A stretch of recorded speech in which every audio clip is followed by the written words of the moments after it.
नमस्कार, मैं लेख शेखर शर्मा। मैं आपको बायोलॉजी पढ़ा रहा हूं और बायोलॉजी के अंदर बीएससी जो है उसमें बीएससी फर्स्ट ईयर के अंदर एक पेपर चलता है नॉन कोर्डेटा। बहुत ही महत्वपूर्ण पेपर है ये। और नॉन कोर्डेटा में हम पढ़ रहे हैं फेसियोला हिपेटिका के बारे में, उसका क्लासिफिकेशन, हैबिट, उसकी स्ट्रक्चर सब हम देख चुके हैं। साथ ही हम पढ़ रहे थे उसके रिप्रोडक्टिव सिस्टम के बारे में। हमने पढ़ा था कि हर्मीफ्रोडाइट होता है फेसियोला हिपेटिका, मतलब द्विलिंगी प्राणी है। कैसा प्राणी है? द्विलिंगी प्राणी है। मेल रिप्रोडक्टिव ऑर्गन भी एक ही एनिमल में पाए जा रहे हैं और फीमेल रिप्रोडक्टिव ऑर्गन भी उसी एनिमल के अंदर पाए जा रहे हैं, मतलब कि फेसियोला हिपेटिका एक द्विलिंगी प्राणी है। ठीक है। फिर आपको मेल रिप्रोडक्टिव सिस्टम के बारे में बता दिया था मैंने, फीमेल रिप्रोडक्टिव सिस्टम को भी मैंने डायग्राम बनाकर आपको समझा दिया था। आज हम क्या पढ़ेंगे? आज हम पढ़ेंगे life cycle and development of Fasciola हिपेटिका, कि भैया उसका जीवन चक्र कैसे चलता है और उसका उद्विकास या अपन कह सकते हैं उसका परिवर्धन किस प्रकार से हो रहा है। तो आज अपन क्या पढ़ रहे हैं? Life cycle and development of Fasciola हिपेटिका के बारे में हम पढ़ रहे हैं कि इसका जो लाइफ साइकिल है वो कैसे पूरा होता है। डेवलपमेंट मतलब होता है विकास, इसको परिवर्धन भी कह सकते हैं, किस प्रकार से हो रहा है इसका आज हम अध्ययन करेंगे। ये टॉपिक थोड़ा बड़ा है, इसलिए ये शायद हो सकता है 2 या 3 पार्ट में पूरा हो। आज आपको मैं पहला पार्ट बता रहा हूं इसका। इधर आप देखिए ध्यानपूर्वक। सबसे पहली बात तो हमने है ना, जब फेसियोला हिपेटिका का डायग्राम बनाया था तो मैंने आपको बताया था कि फेसियोला हिपेटिका के नीचे की तरफ तो क्लोएकल एपरेटर होता है या क्लोएकल पोर होता है, ठीक है। और सबसे ऊपर की तरफ एक बड़ा सारा होल और था या पोर और था, जिसको क्या बोल रहे थे? जेनिटल पोर बोल रहे थे, जनन छिद्र बोल रहे थे उसे। क्या बोल रहे थे?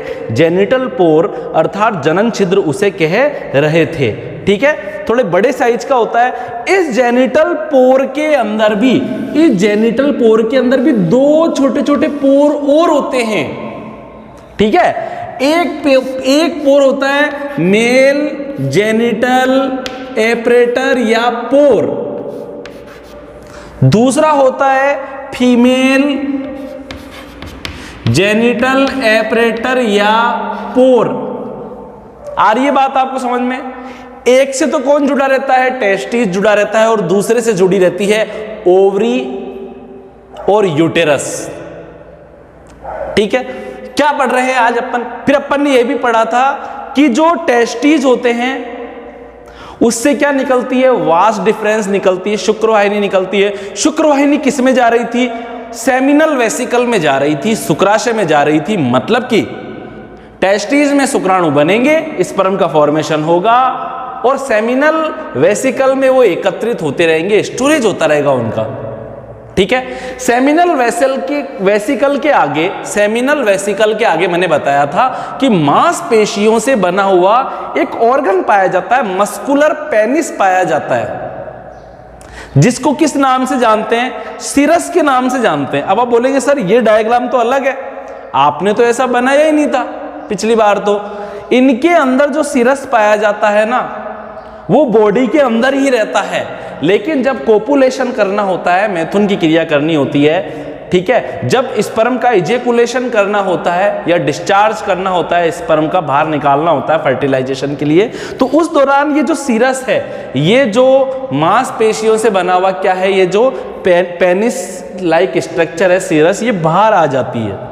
ताकि क्या काम कर सके? कोपुलेशन की क्रिया कर सके, ठीक है। देखो आप ध्यानपूर्वक इस डायग्राम को देखो। सबसे पहले तो आप देखो ध्यानपूर्वक, ये बड़ा सारा क्या है? ये है जेनिटल एपरेटर। इस जेनिटल एपरेटर के अंदर 2 एपरेटर है, एक में से तो सिरस बाहर निकल रहा है जो कि क्या है? एक प्रकार का पेनिस ही है, मस्कुलर, ठीक है। और जो दूसरा एपरेटर है मैंने बिल्कुल छोटा सा बनाया है, ये है दूसरा एपरेटर, और इससे कौन जुड़ा हुआ है? यूटेरस जुड़ा हुआ है। यूटेरस में एग है। यूटेरस आगे जाकर किससे कनेक्ट होगा? ओवरी से कनेक्ट होगा, ठीक है। यहां तक आपको बात समझ में आ गई होगी। पेनिस के पीछे वाला भाग एक नली बनाता है, इस नली के दोनों तरफ प्रोस्टेट ग्लैंड पाई जाती है।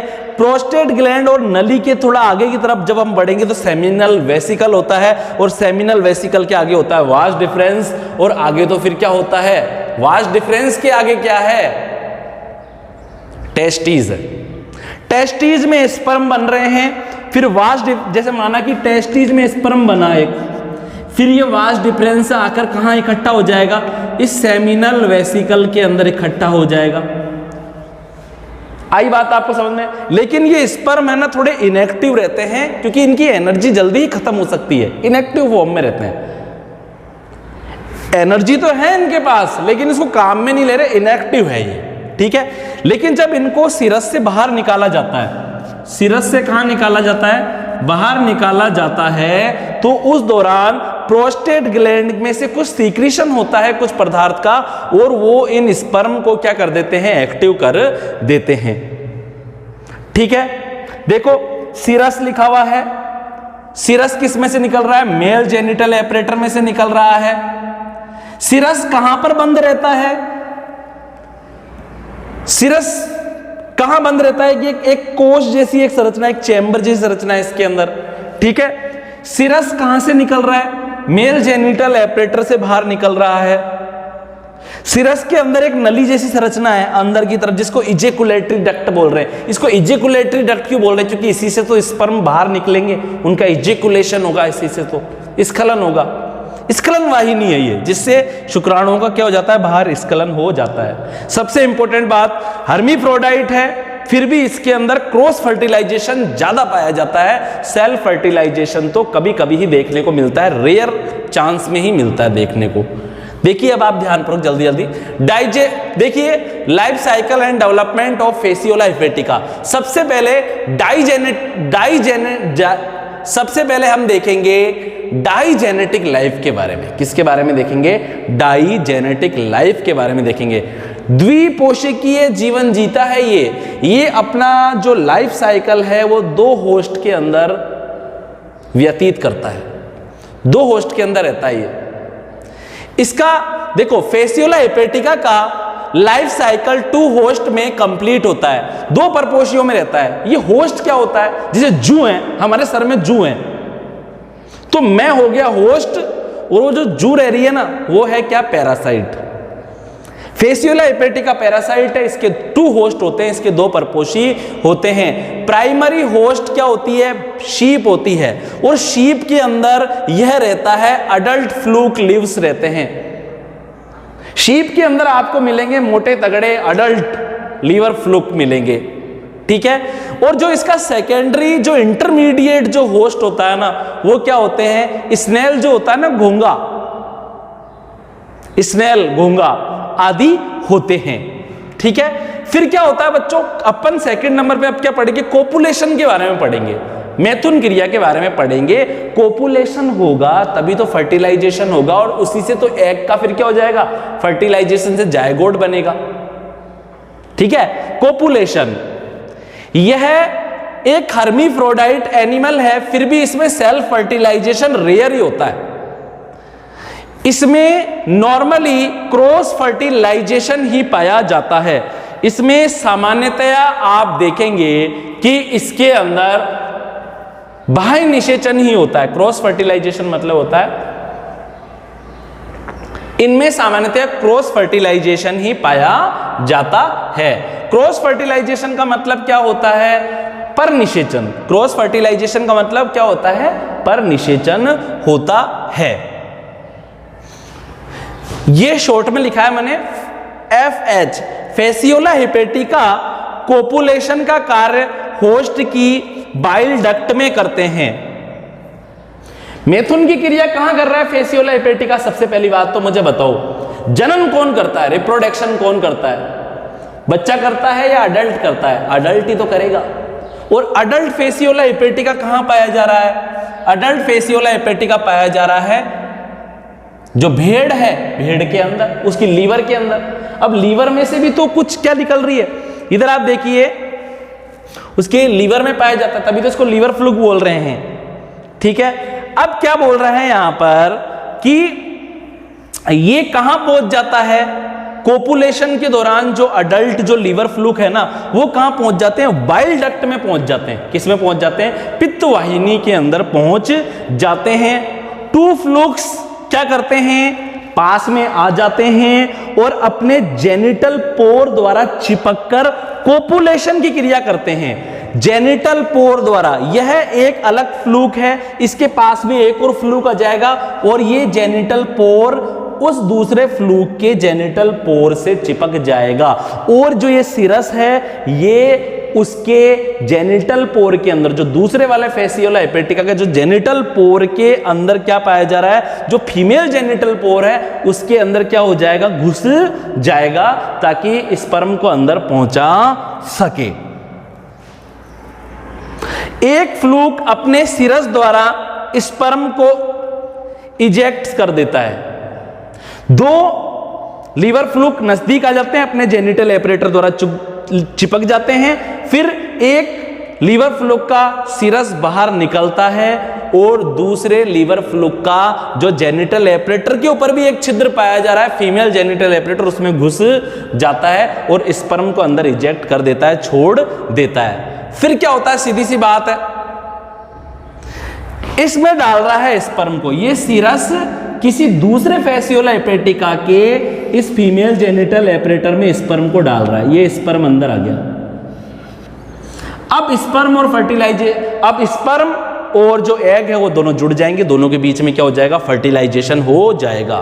फर्टिलाइजेशन, इंटरनल फर्टिलाइजेशन पाया जाता है, सीधी सी बात है, बॉडी के अंदर हो रहा है फर्टिलाइजेशन, स्पर्म को अंदर डाला जा रहा है बॉडी के, तो इंटरनल फर्टिलाइजेशन पाया जाता है। स्पर्म को ल्यूलर्स कैनाल द्वारा रिसीव कर लिया जाता है। एक ल्यूलर कैनाल होती है, एक ल्यूलर्स कैनाल होती है जो कि स्पर्म को जल्दी से ग्रहण करके कहां पहुंचा देती है? यूटेरस में, एग के पास में पहुंचा देती है। स्पर्म यूटेरस में एंटर कर जाते हैं और एग को फर्टिलाइज कर देते हैं। फिर उसके बाद में क्या होता है बच्चों?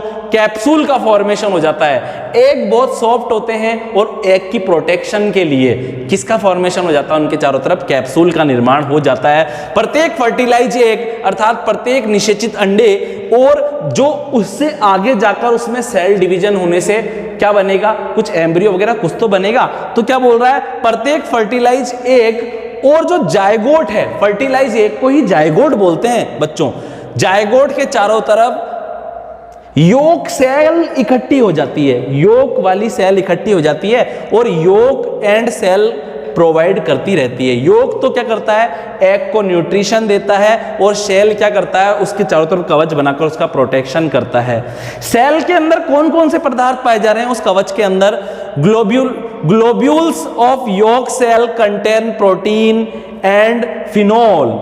ये क्या बोल रहा है? जो सेल के अंदर पाए जाने वाला जो ग्लोब्यूल्स नाम का जो पदार्थ है ना, वो कौन बना रहा है? योक सेल बना रही है बच्चों। और उस पदार्थ के अंदर क्या क्या पाया जा रहा है? प्रोटीन पाया जा रहा है, फिनोल पाया जा रहा है। एग के चारों तरफ प्रोटीन की एक हार्ड रेजिस्टेंट मतलब प्रतिरोधी, जल प्रतिरोधी और दूसरे जो धूल मिट्टी से प्रतिरोधी, ताकि अंदर जो एम्ब्रियो बंद है उसका प्रोटेक्शन हो सके। ठीक है, तो एग के चारों तरफ प्रोटीन की hard, resistant and leathery layer का निर्माण हो जाता है। ठीक है, तो आई होप जो आज मैंने आपको पढ़ाया है वो आपको समझ में आया होगा। आप इसका स्क्रीनशॉट ले लीजिए, आप नोट्स बनाइए, वीडियो के रोज का रोज देखिए, आप नोट्स बनाइए, पढ़ाई कीजिए मन लगाकर। और इसके बाद में मैं है ना अभी और है 5वां पॉइंट हम पढ़ेंगे कैप्सूल का फॉर्मेशन। ठीक है, फिर कैप्सूल के बाद में क्लीवेज होगा, फिर किस प्रकार से लार्वा बनेगा। ठीक है, तो हम इसके बारे में आगे पढ़ेंगे। ठीक है।